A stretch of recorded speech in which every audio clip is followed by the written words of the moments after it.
two niggas spoiling movies. Yeah. Brandon Collins, that's me, and Justin Brown for your movie needs. Medium popcorn. Woo! You haven't seen it, well, we're gonna spoil it. Spoil it in your face. That's your warning. So if you get pissed, it's all your fault. Woo-hoo. Woo-hoo.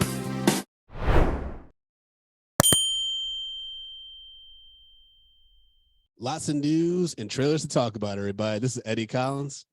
Hi, this is Justin Brown. And we are Medium Popcorn Niggas Spoiling Movies. And today we are talking about some recent news in the media, as well as movie trailers that we've seen over the past 2 weeks since we last recorded this many episodes. Remember, folks, if you want to support the show and get new content all the time, just go over to Patreon, to patreon.com/medium popcorn. Get to be part of discussions, get access to hundreds and hundreds of hours of bonus content, as well as interact with Justin and I on a daily basis, whether it's through the comments on Patreon or in our Discord. So take a step over to patreon.com/medium popcorn. But to jump into the news, one thing that happened after we last recorded, Alec Baldwin formally charged with involuntary manslaughter in the Rust set shoot, which is wild. They actually charged him. He ain't going to jail. He probably gonna have a steep fine. But I was just surprised that they actually charged him and Armorer, which you knew she was going to get in trouble. Well, yeah, the Armorer, 100%. Yeah. That's the person you go after. I don't necessarily agree with charging Alec Baldwin. From me, I think that's the great state of what is it? New Mexico, correct? I believe so. Yeah. Yeah, New Mexico trying to get it back. Well, yeah, I mean, they're trying to set an example of him. I think because he is the producer, and there was a recent article today that came out that like he was supposedly reckless on the set, which makes sense because I don't know, man. That dude, I'm not saying he does. I'm not saying he is, but he does look like he might be a boozer. You know what I mean? Someone that's not quite there, and he's not doing the best movies anymore. Like we're talking about a dude that used to headline Tom Clancy films and shit, and now he's doing a film like Rust. Clearly has a small budget because their crew was minimal at best, and they seemed to be stressed for resources. You know, the Armor, that was like her first gig, I think, or something like that. It's one of her early gigs. I don't know if it was the first one. Like, don't quote me on that, but you know, there was definitely mistakes made, and I think because he's a big name and he's a producer on it, that's an easy target for them to go for. Like I said, I think he's going to have to pay a lot of fines and damages, but he's not going to spend any prison time for sure. No, I don't think so either. I think the Armor will take the fall for him. I honestly, I don't think the Armor is going to go to prison for it either. I think it's going to be more of there's going to be a lot of fines, and Armor may never work. I mean, that's for sure. You're gonna have to find a new profession. If it's your first time doing it, it's your last time. Sorry. I mean, they could be in theory like an assistant on set for something, but they're never going to be around bullets. That's for sure. No, welcome to being demoted to a PA. Yeah, but I mean, even then, I don't think that they would ever be allowed to step foot on a set ever again. Yeah, because they're now an insurance liability. Yeah, but I think what happened is Alec Baldwin's interviews and stuff that he said after the shooting are also like the evidence. It seems like that's being held against him. So again, folks, when you're charged with a crime or potentially going to be charged with a crime, keep your mouth shut. Yeah, shut the fuck up. Don't do podcasts. Don't do interviews. Don't write anything. Just go to a fucking bunker and wait for your PR people to tell you what to do. You know what? And your lawyers. You know what? It's not even about PR people or lawyers. It's just think about the family of the person that lost their life, and just basically say, they probably don't want to hear from me right now, and just take that and just say, you know what? I'm just gonna go away for a bit and let them heal and let them figure out, process the thing that's happening right now. I mean, yeah, but we're also talking about a dude that has like anger problems, so. I don't know if him going quietly into the night is ever in his DNA. Listen, man, I would say it's not even necessarily him. I just think it comes with the profession, the people thinking, hey, I made a life just talking and doing whatever. I can get myself out of this. And he went up there and talked himself right into a case. Yeah, yeah. That's that's a funny way to put it. Yeah, I mean, think about like another news story is Zachary Levy apparently he's coming under fire on the social medias because he said some anti-Pfizer stuff, which based on the tweet, I don't know if he had the full context, but now people are pulling like shit from Joe Rogan and how he said that like Jordan Peterson was a great thinker. And apparently, he's appeared on the 700 Club, which is a Trump Republican Christian network that hates minorities and gays.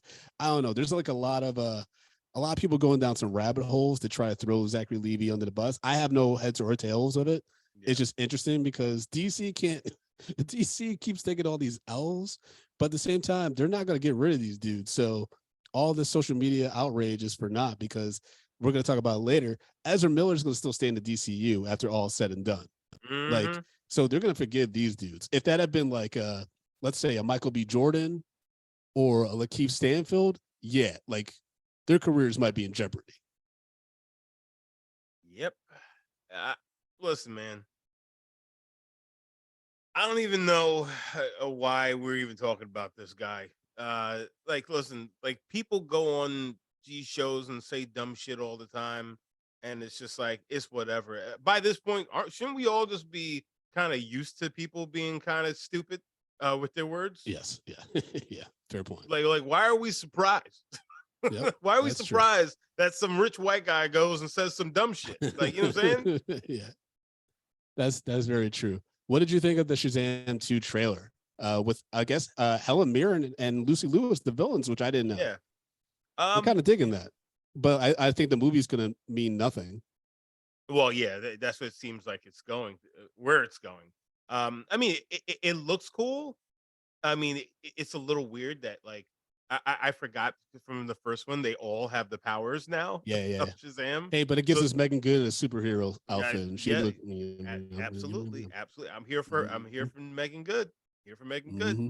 But She good. uh, is it necessarily good for the character? You know Yeah, what I'm saying? yeah. And like I know what they're gonna do is they're gonna be stripping the other characters of their powers, which Yep. is gonna leave him as the only By himself. Shazam, and then he earns the title because he's gonna become the hero. This is Yep. a superhero arc, but I'm like, okay, I see what's happening here. I just felt like I'm. I see. Yeah. I just see where the movie's going. Yes. I thought the trailer seems decent, but I don't think the movie's going to be groundbreaking. It seems like it's not going to be as fun as the first one. That's what I'm a little worried about. But I will say, like, given how much I surprisingly did enjoy the first one, I'm going to give this the benefit of the doubt Of course. and just go in and enjoy it and like be like, this is gonna would probably lead to anything with the DC universe, but at least hopefully I'll enjoy the 2 hours or something like that. I just wonder how much of the Zachary Levi controversy, which I doubt it will impact the box office, but it doesn't even matter because at the end of the day, they could just be like, oh, don't worry about Shazam, he's gone. Like we're doing our own thing again. Other news. So there's a big thing in Hollywood, and I've learned about this at Universal with the biopics about musicians, and it kind of started with Bohemian Rhapsody with the success of that movie. But the biopic about music legend Madonna is taking an indefinite holiday because she's decided to go on a world tour. And I guess she was so involved in the process of this film that she wouldn't give any wiggle room to Universal to continue it without her oversight. So that's No, she's why. directing. So I heard that she wants to direct it, but I didn't think that that was confirmed. No, she's directing it. She's directed 2 films Oh, prior to this. well, So yeah, I this will know, be and her they're all third direct. garbage. Yeah, well, I mean, hey, They listen, are, folks. they signed a contract. Yeah, I mean, and what was her name from the Uh, Inventing Anna show and Ozark, Julia Garner, she had been cast as Madonna. And apparently her and a bunch of other actresses like Florence Pugh and Alexa Demi, they all went through these rehearsals, like they were like involved like dancing and singing boot camps and shit with Madonna.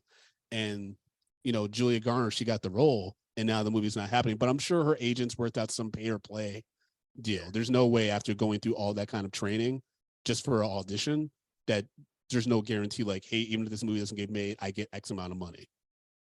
yeah. especially working with Madonna. I'd be like, this woman's crazy. Like, we gotta make sure we get paid no matter what. This woman is surrounded by little black children. What is happening? That's true. Yeah, yeah. Oh, why is she speaking English like in an English accent when she's from Detroit? What's happening? Yeah, she's fucking nuts, man. I mean, I still remember when she kissed Drake at that like one performance, and he was just like, "Yeah." I'm just like, "Oh, this is the downfall of Madonna. This is like where she just because she was fucking Tupac. You know what I mean? Like, she used to be the sex symbol in the 80s. Yeah. Yeah, like a virgin, not that very long. Mm-hmm. Touched for the very first time. Yeah, but like music biopics are a big thing because that the Universal Holiday Party, Snoop Dogg came out with one of the Hughes brothers because he signed over his story rights to the studio. Yeah. So it's a big market right now, which brings us to our next huge. Yeah, which brings us to our next topic, which we talked a little bit about in the past. And we did do the Man in the Mirror movie with what's his name? What was it? Flex. Yes. So Michael Jackson's nephew, Jafar Jackson, has been tapped to play the King of Pop in Antoine Fuqua's directed biopic. Now, this is the son of Jermaine Jackson. Yeah, Jermaine. Like and he looks like Jermaine. The family apparently is willing to deal with the controversial details of Michael's life, but there's no way if his nephew's playing him and the family is involved, they're not going to properly address some of the accusations about him. There's no way. Most likely not. But the nephew's not going to be comfortable doing that. That's crazy. But I'm just going to say this. Also, well, actually, two things. How much did he know his uncle? Mm-hmm. You know, how well did he know his uncle before he passed? Because Michael's been dead since 2009.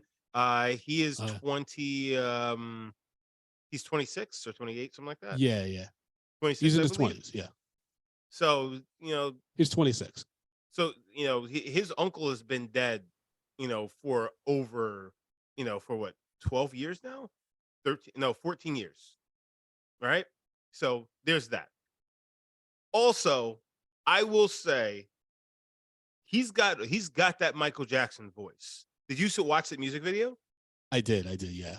Now people are like, oh, he has the dancing. No, the dancing is not on Michael Jackson's range. That's bullshit dancing that people do today. Yeah. That's nothing compared to what Michael was doing back in the day. But he does have the voice. Handsome kid reminds me of like, a young Michael before he turned into Elizabeth Taylor. There's a world where it could work. There's definitely a world where it could work. It's just, I think with too much, it's almost like with Straight Outta Compton, like, and to be fair, I doubted Ice Cube's kid. I was like, he's playing his dad. Like, that's going to be weird, but he actually did a really good job. He's not done a good role since then, really. But has he done anything since then? He's done a bunch of stuff. Yeah, he was in Godzilla 2. He was in, that movie with Seth Rogen and Charlize Theron. He's in a bunch of stuff. He was in Obi-Wan. Oh, okay. Yeah, but it's like, I'm also like, after seeing the Whitney Houston biopic, I just don't know if there's enough room in a 2.5 hour, even plus movie to tell all of Michael's story. Like, it's just, there's a reason why the Jackson 5 story is like 10 hours long. You know what I mean? Yep. Like, because you got to talk about Joe. You got to talk about his upbringing. You got to talk about, doing Off the Wall. You got to talk about Thriller. You got to talk about all the stuff after Thriller. Like, it's the Super Bowl performance. It's crazy. This is the thing. There are certain people you could do a biopic on them, and you'll get the gist. Yeah. There are other people, which they're not only famous, but they're infamous. Mm-hmm. And they're infamous for multiple things. How do you hit on all those infamous aspects of that person in 3 hours? Because it's going to be a 3-hour fucking movie about Michael Jackson. Absolutely. And I think what Bohemian Rhapsody fucked up with all these biopics, Bohemian Rhapsody actually is a very straightforward story. And the main controversy is that Freddie Mercury had AIDS. That's the only controversy, right? It's not like they were all doing dirt or like anything. And the movie was watered down where they didn't show the sex, drugs, and rock and roll. So it's like with Michael, though, there's so many things. And you could literally do a movie just about the making of the Thriller album. Yeah. Like, you could do a 2-hour movie just on that. Or you could do a 2-hour movie just on the Super Bowl performance and him preparing for that. Because then you could do flashbacks of all of his career up to that point. And maybe that's an approach they might take. You know what I mean? but there's key moments in his career that could be a standalone movie by itself. To Yeah. try to put all that into something, that's an enormous task. I do not envy the screenwriters in trying to do So that. this and I know they're gonna want to go back, all the way back to like when he was a kid and dealing with Joseph and You what have to. but like, I mean, you have to. Yeah. But if they're going to do everything else, they kind of got to cut that out Mm. because where do you have the time? Where do you have the time? Like Michael Jackson had a career that spanned over what, almost 40 some odd years. Yeah, since he was 7 years old, pretty much. Yeah. Well, no, that's only when he hit the Yeah, spotlight. yeah, yeah, yeah. Like he was doing it like he died when he was like 50. Yeah, I believe so. Yeah. So like, yeah, it's kind of crazy, but like you have like some shit's gonna have to go. The screenwriter for this is John Logan. He did the screenplay for The Aviator, which is Martin Scorsese film on Howard Hughes. And that's almost, I believe that was over 2.5 hours. And that, for me, as someone that didn't know much about Howard Hughes, it like barely scratched the surface, really, I think, on what that guy's story was about. And so, again, I think it's an enormous task. Antoine Fuqua, I imagine he wouldn't take it on if he didn't think that he could do the story justice. And he's a solid filmmaker, a bit inconsistent, but he's still solid, reliable, entertaining filmmaker. So I'm hoping for the best. But you and I both talk about, how much we adore Michael's music, not necessarily the man, but his music. And if you don't give the proper respect to his music, but also to his life story, then you're going to piss everybody off. It's a very tight rope to walk. Let me just say this, and we'll end this whole segment about this film on this. I bet Flex Alexander thought that he was going to kill that movie too.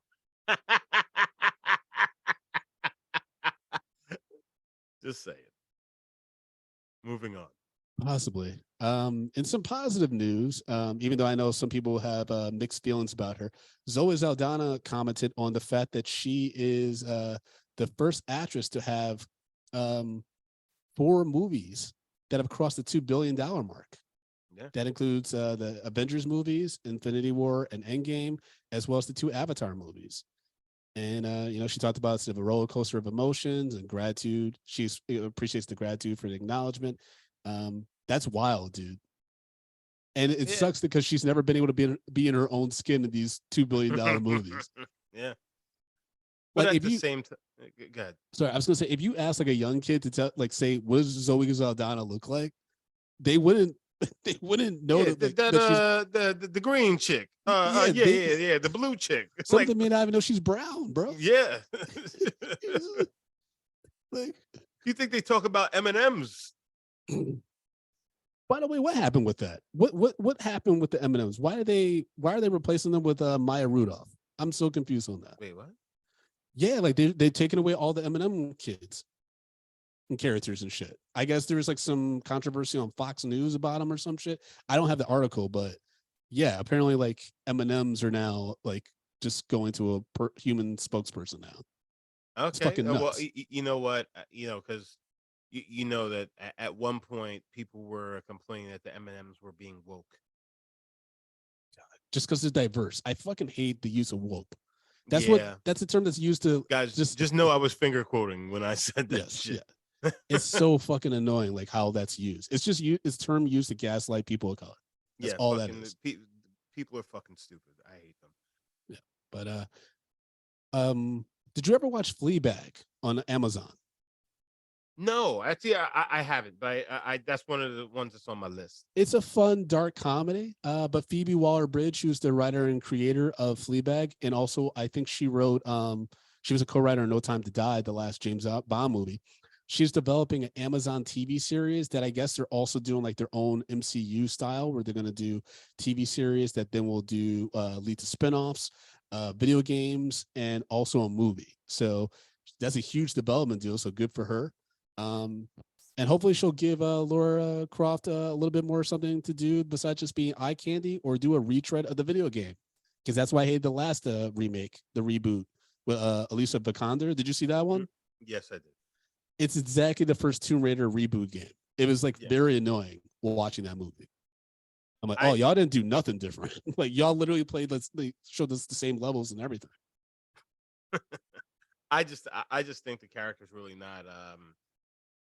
uh really not that interesting, and there's no reason to continue on with it. Well, I feel like there's an opportunity to have a layered character, but yes, its initial inception is very much just like eye candy for boys to play. Like it's Yeah, like let's you get play and watch your boobs bounce. exactly that's it. But I did appreciate the reboot because it was very gritty. It's like it was even she went through some more shit than Nathan from the Uncharted games. Like she Mm, went through a lot of stuff, and she actually but even then in the video game, she doesn't get a great character arc. It's like there's a thread throughout all the games because there's a common enemy, but you don't really know much about Laura the way you know about Nathan and his family in the yeah, Uncharted series. So I feel like there's never been a full commitment. But if Phoebe, who is a very solid writer, from the things I've seen her do, I think that she could bring something to the table. I just wish that maybe it wasn't under Tomb Raider. It was an original idea, but all these studios are about fucking IP these days. So, I just yeah, sent you a thing that the studio's like, hey, Brandon, what you got over here? And I got to pull some shit from like the archives and be like, hey, I have a unique idea for this thing. yeah, It's so annoying, but that's where the industry is. yeah. Because all they do is want franchises, like another news article that I pulled up was Star Wars, which is always in the conversation every few months and stuff. Apparently, George Lucas initially considered putting Darth Maul beneath the General Grievous mask. General Grievous was the nigga that was half robot that had the 4 lightsabers. That would have been dope. I kind of wish they had done that because they never in the films explained his origin. You had to like watch the Clone Wars. But Yeah. even then, apparently the animated, so there's the CGI and then there's the 2D animated one. And my friend Sean and I, we thought the 2D animated one was canon. Because in that one, it shows that General Grievous was this robot that then the reason why he has the breathing issues because Mace Windu force crushes his chest. And Mm, that's why he's coughing and shit throughout the movie. You don't get any of that if you just watch the third episode 3 of Star Wars. You're like, who is this nigga? But yeah. if they had made him Darth Maul, that would have been a great full circle for that prequel trilogy. Yeah. I'm kind of bummed that he never went with that idea. But Yeah. George Lucas seems like a guy who kind of loses confidence pretty quickly in a lot of his ideas. Well, I mean, listen, there's a lot. I mean, he was running a huge property. Yeah. He also did give us Jar Jar Binks, so he, not all of his ideas are great. Not all of his ideas are great. Speaking of another bad idea, so the Razzies recently came out with their nominations, and I mean, there's some fun nominations, yes, absolutely, but they nominated an 11-year-old actor. 12. Oh, she's 12. Yeah, 12. she was 11 when she made the movie. Ryan Kira Armstrong for her performance in Firestarter. Now, I haven't seen Firestarter. I don't have Peacock. I haven't heard good things, but don't nominate a kid, man. Don't do that. Yeah. Most kids are going to be trash actors. What experience do they have in life to make them great actors? Yeah. 9 out of 10. So it's like, and they're so early in their career. Yeah. It's not fair. Justin, the other kid actors that have been nominated for Razzies, Jake Lloyd for Star Wars Episode 1, and Macaulay Culkin for Getting Even with Dad, The Page Master, and Richie Rich. Both of those kids have fucked up childhoods. You just set this young girl up for a fucked up upbringing. Plus, no one saw Firestarter. I think that's the one benefit for her. Whereas Jake Lloyd, everyone saw Episode 1. Yeah. And Macaulay Culkin, everyone was seeing those movies back in the day. That's the only saving grace for her is that her movie sputtered and no one saw it. Did we do Richie Rich? We haven't done any of those Macaulay. We've only done The Good Son and the Home Alone movies. We should do Richie Rich though. I've been thinking about that movie for some reason. Yeah, because I remember it being crazy. We should do that and Dennis the Menace. We should like revisit those weird '90s cartoon adaptations. And Casper too, Yuvia. Let's just do like a 3-4. Let's not. Well, Christina Ricci, man, you don't remember that movie? No, I don't. Bro, Christina Ricci, Bill Pullman, and then Casper's played by Devin Sawa. He comes down the stairs and he's a real boy again. It's so cute and sad. It's tragic, man. That movie fucked me up as a kid. Of course it did. You were a very fragile little I was boy. such a fragile kid. Dude, imagine that's how fragile I am now. Like thinking about it. When Mufasa died, bro, the first Lion King, I was all the way fucked up. Like you couldn't hug me enough. Listen, I was in tears. I'm still in tears. I'm tearing up right now thinking about it. Jesus Christ. You're a fucking mess. Sorry. I hate you so much. So, folks, in case you don't know, Jonathan Majors is having a huge 2023 already, getting rave reviews from Magazine Dreams, which debuted at Sundance last month. But we're gearing up for Kang to officially make his MCU entrance, even though we got a hint of that in Loki, the season finale. But the word is that they're setting up a pretty big story for Phase 4, and Kang is coming to play. They say essentially he is going to be a bigger threat to the Avengers than Thanos was, which is nuts. And there's an infinite threat. Well, because there's so many iterations of him, right? Yeah, I don't know. Yeah. Do you know about Kang? Did you ever like keep up with that in the comics? No, not really. Me neither. So I remember when he was announced, a lot of nerds online were like, "Oh shit, it's about to get real in the MCU," and now I'm like, okay. I guess I'm guessing the only way to really establish that he's going to be a really fucking badass villain, you kind of got to kill Ant-Man, this new one. No, he doesn't have to kill Ant-Man. He has to you don't think so? He has to kill somebody. Yes. And you know who's gonna go? Is either Hank Pym or Hank Pym's wife. Oh no. Yeah, I can see one of them. I mean, because Michael Douglas, he's like, I made a good amount of money just popping in on these Marvel movies or whatnot is happening. I'll bow out now. Yeah. I used to watch Mike Douglas. He used to make me moist. Only white man ever make me moist. Mike Douglas. I know it's not the right Mike. I love Mike Douglas, man. He's made some great films. And then he got Catherine Zeta-Jones in her prime. So kudos to that guy. Yep. But you're right. Because it would be a waste to get rid of Paul Rudd, especially given like how popular he is and everything. And it also would be funny. Imagine if he gets stuck in the quantum realm and then for King Dynasty, he gets out and he again saves everything like he did in Endgame. Like Ant-Man always gets shit on, but he's always the one that saves everything. or they're gonna kill the Wasp. Yeah, I was thinking that too. Just because they gave her a terrible haircut in this movie, so I'm wondering, did they just not respect her? Yeah, or they kill the daughter, but I doubt that's gonna. They're not gonna kill the daughter. They just recasted her. They're not gonna kill her, which is so weird. They recasted the daughter when she literally there's another actress in Endgame. Yeah. Like, I don't know what that's about, but hey, I'm not in charge of a studio, so. Speaking of being in charge of a studio, before we get to the James Gunn stuff, we did get one positive piece of news, which I think will help turn things around, because you never saw Emancipation, right? No, I didn't watch it. I've meant to watch it. It's not worth it, but Will Smith did announce they are officially in pre-production for Bad Boys 4 with Martin Lawrence. With the same directing duo who also got fired off of Batgirl, so at least they're back at work, you know what I mean? But and they also did Miss Marvel series. I keep forgetting that they were behind that series. I'm looking forward to it. I think this will be, because we've talked about what could be something that Will Smith could do to get back in the good graces of the audiences. And I think going back to a treasured property that had a really good last outing could help. I mean, especially if they make a joke about it. They have to. Listen, I called this when this shit happened. I said that Bad Boys film is going to have to come faster than they thought. He did say that. He was like, they probably thought they had like a good 5 years at least. Will Smith's like, ain't no waiting 10. Will's just like, hey, let's go. Yeah. He's like, Marty, you better start running again. You better start doing the tracks. Oh no! Hey, stay off the streets. Is that too soon? No, it's not. Okay. That was years ago. I was really sad, man. I thought he was going to die when that happened, by the way. Back in the early 2000s. The way the news made it seem like, because he had that heat stroke, it made it sound like he was going to die. I was so scared. I said, don't take Martin Lawrence from me, Lord.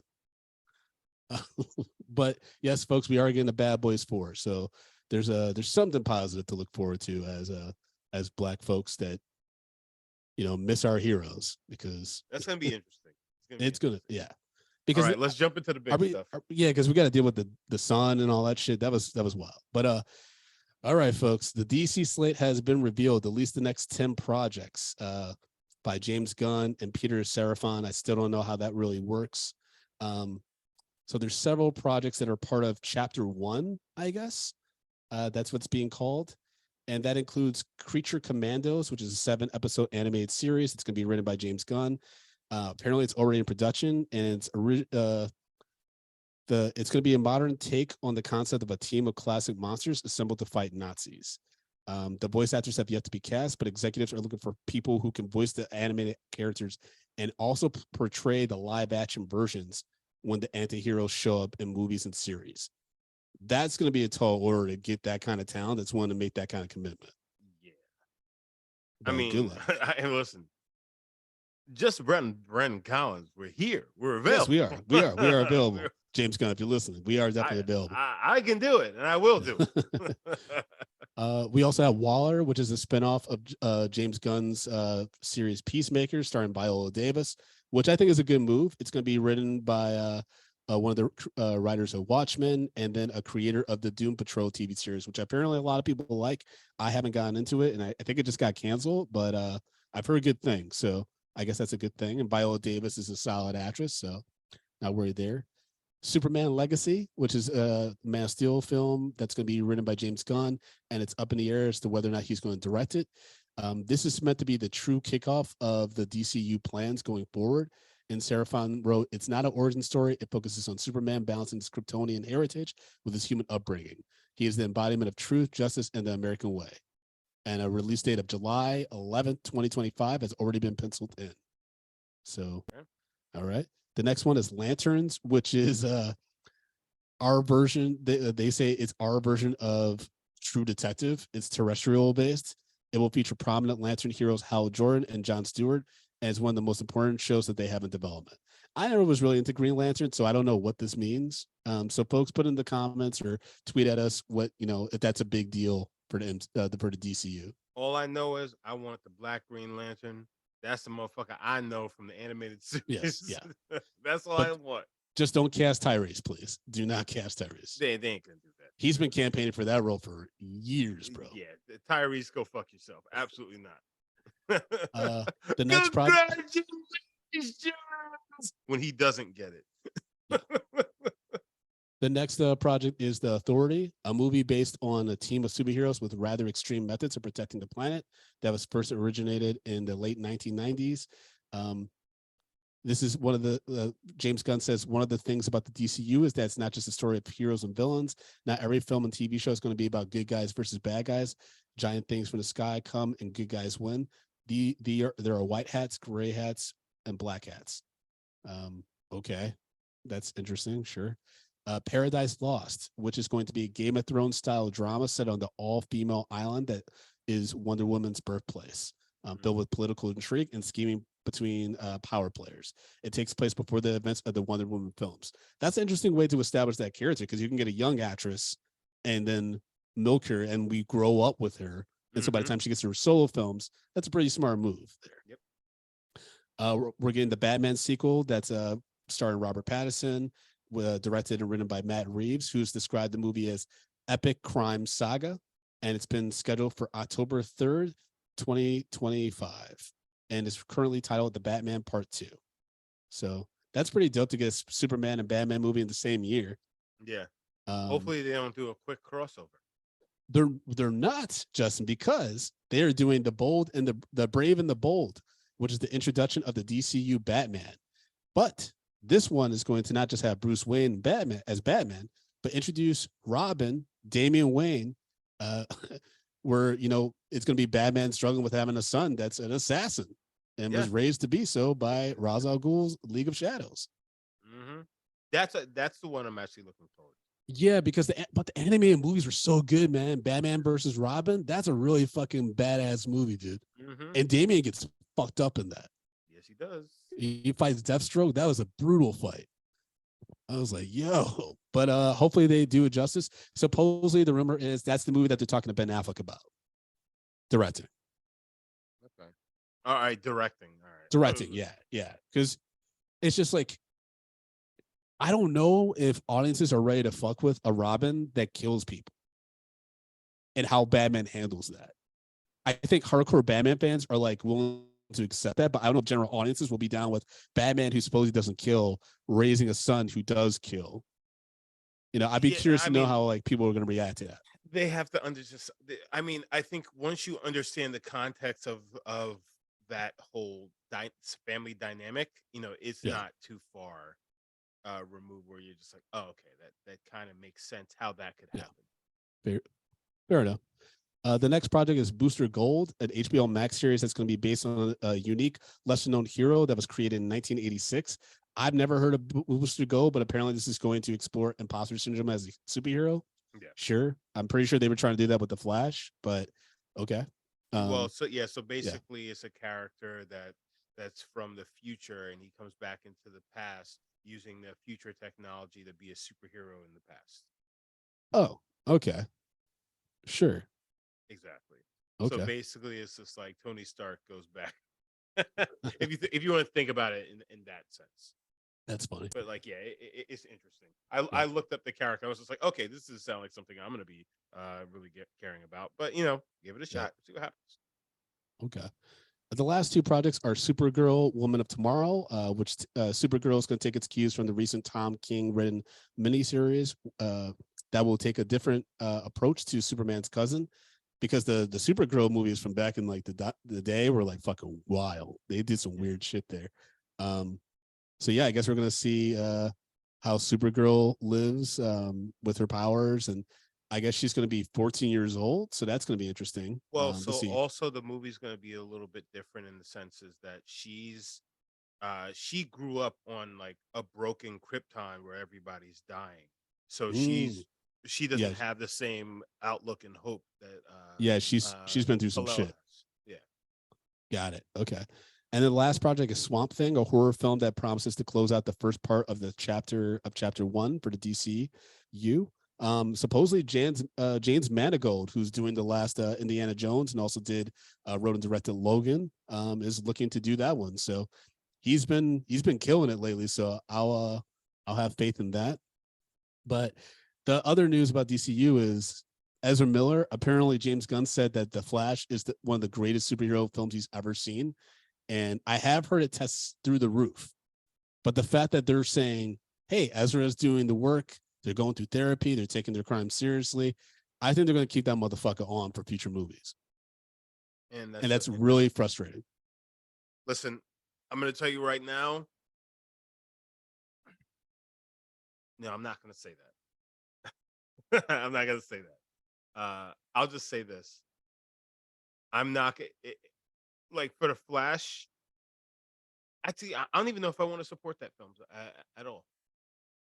I gotta see what they do with Michael Keaton. I gotta see what they do with Michael Keaton's Batman and see if no. Like, yeah, because I know for the podcast, but like I really don't want to support that film. I don't want to support Ezra because like and it's not even just about the fairness of just like how certain people are treated one way or something like that. It's like, but that dude's been doing some really fucked up shit. yes, And they're giving him a pass, and like there's under no circumstances should he be getting that, and like people need the viewer needs to stand up and just be like, nah, I ain't fucking with that, and then maybe they'll start taking shit seriously. yeah, but that's not gonna happen because they're gonna market this as the reset for the DCU. So if you I want to know. know, that sucks that Well, you're gonna have to watch. I'm hoping that they then market it and end it off with him being someone else. Yep. We'll see, folks. But let's get into some trailer news and wrap this bad boy up. So Dungeons and Dragons: Honor Among Thieves released a full trailer. I never played Dungeons and Dragons. This movie looks corny as hell to me. Every trailer looks worse to me. But Justin, do you have a history with Dungeons and Dragons? I played it once when I was on tour with some people Okay. that played Dungeons and Dragons. I mean, it was fun. Yeah. I enjoyed myself. I think Dungeons and Dragons is a game that it's a social game, and the people that you play Okay. with, that's what makes it. But this movie does not look like something that I'd really fuck with. No, But I it's mean, it's weird. It looked weird. It's like it seems so uninspired. Obviously, it has a huge budget, but yeah, like there's nothing exciting about it to me. Like it's very similar to the Shazam 2 trailer. If you think about it, a lot of the action shots and shit, I was like, okay, sure. One of our patrons, and remember, folks, if you sign up for Patreon at patreon.com/media popcorn, you get to give suggestions and comment on stuff that we're going to be talking about. Asked us to watch the trailer for Polite Society, which just made a huge splash at Sundance. It's about this Indian girl that's an aspiring martial artist because she wants to be a stunt double, a stunt, stunt double. Stunt woman. And she, her sister's getting married, I guess, to an evil family, so she's got to fight them and shit to save her sister. It seems like a lot of fun. It's a cultural film too, so you get exposed to different things. It's not just a traditional white family dealing with some goofy shit. So I'm gonna see it, and I always have a thing for a beautiful Indian woman. So no, it does look very familiar. The lead actress in it, she looks familiar. Was she in I think she was in Miss Marvel. oh yeah, she wasn't she? The main villain, right? Yes. Yeah, I was wondering why she looked familiar. Yes, yeah. But yeah, good for her that she's working and stuff like that. I mean, it's always good when you see people of color getting multiple roles in different things because you're like, okay, good. It's not just one way. Did you watch Invincible? Yes. Okay. Yes. We didn't review it for the show, but like, what'd you think of the little season 2 teaser that still won't tell us when the fucking thing's coming out? I was just wondering when the fucking thing's coming out. But they make a joke about it. Like it's literally like, hey, do you have a date? Like, he's just like, soon. Yeah, it was like, you fuckers. Yeah. I mean, I'm surprised that it's taking so long because they're literally adapting the comics from what I understand. It's not like too far fetched from what the comic book is. But I guess maybe the animation company that they have. I was literally about to say probably the animators are probably held up working for Marvel. So maybe. I mean, Marvel doesn't do too much. Oh wait, they do like the kid stuff. That's the 2D stuff. Yeah. I mean, it's a very unique animation style too, so I can see it being a little bit tougher to outsource it a lot. I don't know. It looked a little bit different than the first season. A little bit cleaner. I think it's a little bit cleaner. Yeah, definitely. Yeah. Especially the backgrounds. Yes. Another trailer that we saw was The Boogeyman, which is a horror film that apparently tested so highly that the studio is now giving a theatrical release because it was initially going to be released on a streamer. But I think after the success of Smile and like things like Barbarian stuff, like studios are like, oh, let's see what this little horror movie can do in the theater. I never fucked with The Boogeyman. I don't know if I'm gonna see this unless Uvia puts it on our list because it looks creepy as fuck. We're gonna watch it. No, man, I don't like The Boogeyman. Yeah, man. Boogeyman And it's gonna get you, these white people, they're not gonna understand the severity of playing around with something called The Boogeyman. You already could tell the dad was like, what do you mean my daughter's seeing things? I'm like, oh, nigga, you playing the wrong nigga's game. under your bed. He's in the with dog. With a little light ball and shit. I was like, who the fuck needs what is that globe? What is this? What is happening? I was I've like, actually seen one of those. I want to buy one for Jackson. Really? Yeah. How's it work? Like, is it heavy? Do you know? No, you actually plug it. So we for Christmas we bought Jackson. It's a little puppy. It's a little dog. And you plug it in and it glows at night. You could change the colors on it and everything. But it's also like squishable, so he could like kind of cuddle with it. Oh, okay. So it's a night light that he could actually just like like use as like kind of like I don't know, security blanket. In a way. And, that's cool. That's cool. Okay. All sorts of shit like that. Let me know where you buy it from. That sounds really cool. Actually, I might get that for my guy kids. Actually, let me know because there's a place by us that I bought it over here. Oh, see, here you hear it first, folks. Justin got the hookup, y'all. Yes, get them globes. It's actually it's a small mom and pop shop over here in town. So that's it. I try to support the local business. Folks, please support mom and pop stores. They're not doing too well right now. Especially toy stores, because you're not going to see a lot of them. I mean, I'm always kind of creeped out by like an adult that owns a toy store by themselves. Unsolicited. Well, I mean, it's women brand. who own it. Huh? It's women who own it. Oh, okay. I mean, that's not less creepy. No. But they also have like they do like daycare classes, but like classes for kids in the back and things like that. Got it. Okay. Yeah, it's a different kind of feel. Okay, cool. It's not just like a creepy toy store where like the lady like, come on in, children, and see what your heart desires. It's not like the creepy dude from Home Alone, which is FAO Schwartz, but not FAO Schwartz. He's just like, we have a big chest and it's full of coins, and it goes all for the children. We do not talking about how creepy that nigga was. Home Alone's always like, what's the creepiest kind of white person we could have in this movie? All right. And the second one, we're going to double down the Toy Story dude and the pigeon lady. Let's do it. It's like, what's something we could get the Toy Story dude? There's nothing better than sharing your bed, boy. All right. Well, so moving on, we got 2 more trailers to talk about. Murder Mystery 2, the Adam Sandler, Jennifer Aniston Netflix sequel. I had a lot of fun with the first one, so I'm going to give this a watch. I don't know if you checked out the first Murder Mystery, but You know what? I don't know. I don't know if I watched the first one. I don't remember. I'm guessing I didn't because I've Okay. watched so many Adam Sandler films. Yeah, I yeah. feel like like they all kind of mesh in together. But it's like one of those films like I need to watch this. And now that I see that Murder Mystery 2 is coming out, I'm definitely gonna watch it. It's one of the better Adam Sandler Netflix movies for sure. Okay. I haven't seen all of them, but like that's definitely like I would say in the past few years, it's like Hustle and that one, Murder Mystery. Okay. Yeah, it's pretty solid. And then last but not least, folks, after we recorded our last mini episode, of course, the Scream 6 trailer came out where Ghostface is officially in New York, taking down niggas in bodegas and got people crawling on a ladder across the apartment building and shit. He's stabbing the fuck out of people. I'm loving it. Yeah. But I'm a bit bummed, Justin, I gotta say, because I love Scream, but I do love seeing horror movies with you, man. And so I feel like because I'm gonna be back in LA when this comes out, I'm not gonna be able to have that communal experience. We saw the Halloween movie together, we saw the last Scream movie, which was a lot of fun, even though we were both high as fuck and terrified. But and I've said this before, the only worry I have is that because it is in New York, niggas in New York do crazy shit, especially young people. Yeah. And I can see some young kids dressing like Ghostface and wrecking havoc in the city. Well, wreaking havoc. Wrecking, Ricking, it's all going to happen to their ass. It don't matter. Okay. I think the main thing is I could see some young people dressing like Ghostface and wanting to play games and getting fucked up. Oh yeah, that definitely happens. I think there's gonna be some people dressed like Ghostface and fuck around and finding out.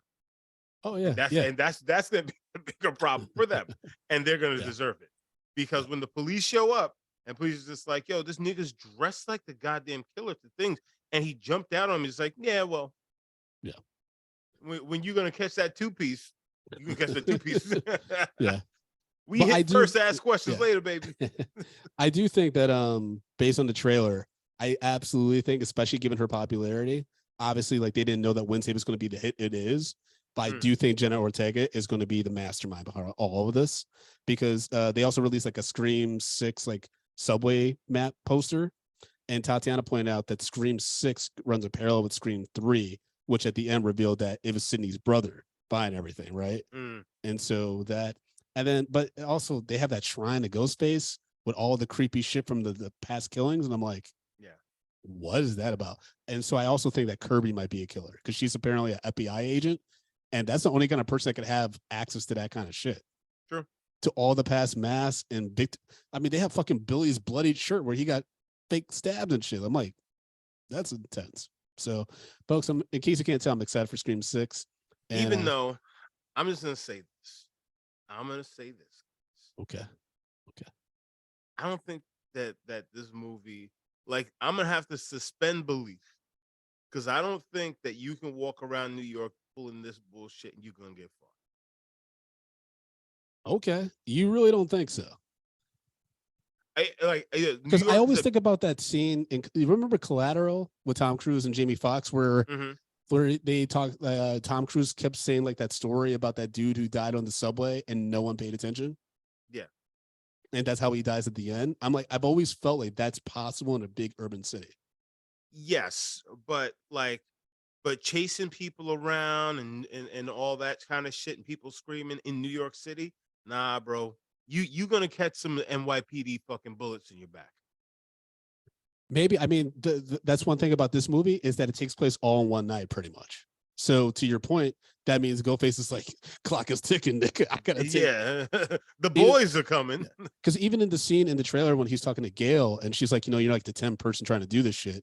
That was a dope shot when like Ghostface pulls whoever's in her apartment behind her, Yeah. and he's like, it never works out for the dipshit in the Ghostface mask. He's like, maybe, but I'm different. So it's like he already knows, like, I'm probably gonna end up dead at the end of this, but I'm gonna take you out still.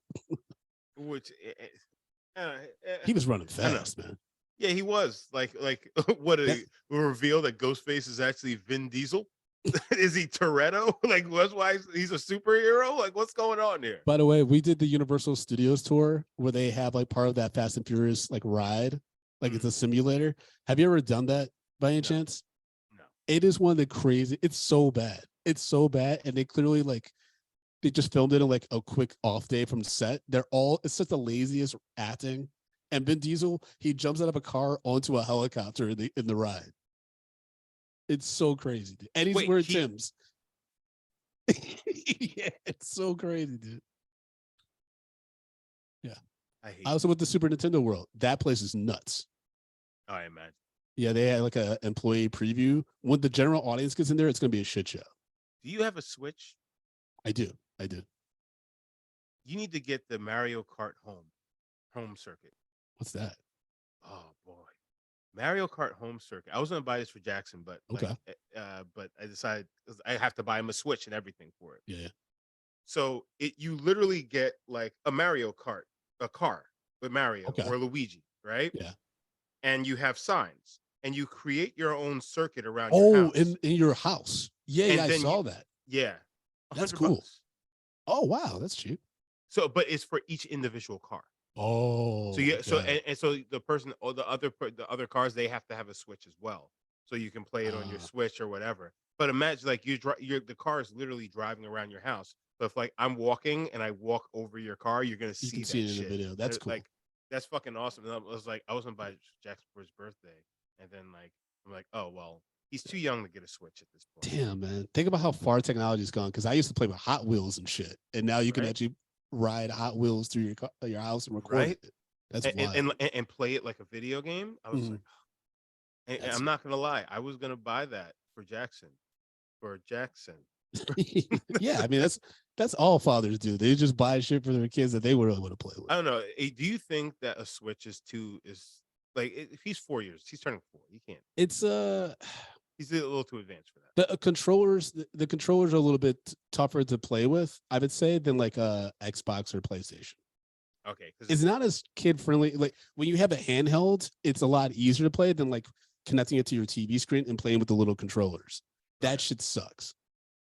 Okay, you can get you can get an adapter for the controller, so it's like a general console controller, like Xbox or something like that. But that's more money. That's like $60 for that. Yeah, no, I'm thinking like more the handheld. Yeah, it's weird. It's a weird system, but it's got some fun games. Yeah, because I want to get him something that he could have, for himself like that. But like, I don't think he's ready for it. Not at 4. Folks, let Justin know if he should buy a Switch for baby Jackson or not. Let him know. For Jackson, wink, wink. But yeah, right. You folks know you can follow the show at Medium P Podcast on all social media platforms. If you're watching this on YouTube, push that subscribe button so you get alert about all future reviews, mini episodes, and celebrity interviews. And then, folks, you can follow me at American Collins, AmericanCollins.com. Drunk Black History is happening on Thursday, February 23rd at the Bell House in Brooklyn. You can get tickets at drunkblackhistory.com. We have in-person and live stream tickets available. So get those before the show sells out. And Justin, if people want to support you on social media, how can they follow you, as well as support the show financially if they wish to do so? Guys, you can follow me at J Brown Did It on the socials. You can also J Brown Did It on the Cash App for my birthdays, and February 23rd, the day of the God. But seriously, please support the show. Patreon.com/medium popcorn. We have $2, $5, $10, and $15 packages. That's right. Our backlogs goes on Patreon. We have so many bonus episodes. We really, really, really do the work to make our Patreon one of the best and boisterous ones out there in the streets. That's right. So patreon.com, y'all. Patreon.com/medium popcorn. Join the Patriot Army. And then if you like these mini episodes with our movie news and trailer reactions, all that stuff, tweet at us. Let us know. We're doing this for y'all, but we're not going to keep doing it if we only hear from like 1 or 2 people. So let us know. Send us an email, mediumpod@gmail.com, or tweet at us, Medium P Podcast. Let us know that you're enjoying these episodes. And you can also leave a 5-star review on Apple Podcasts. We'll read down the show and also know that you appreciate this little stuff. So, Mhm. all right, until next time, y'all. Peace. Peace.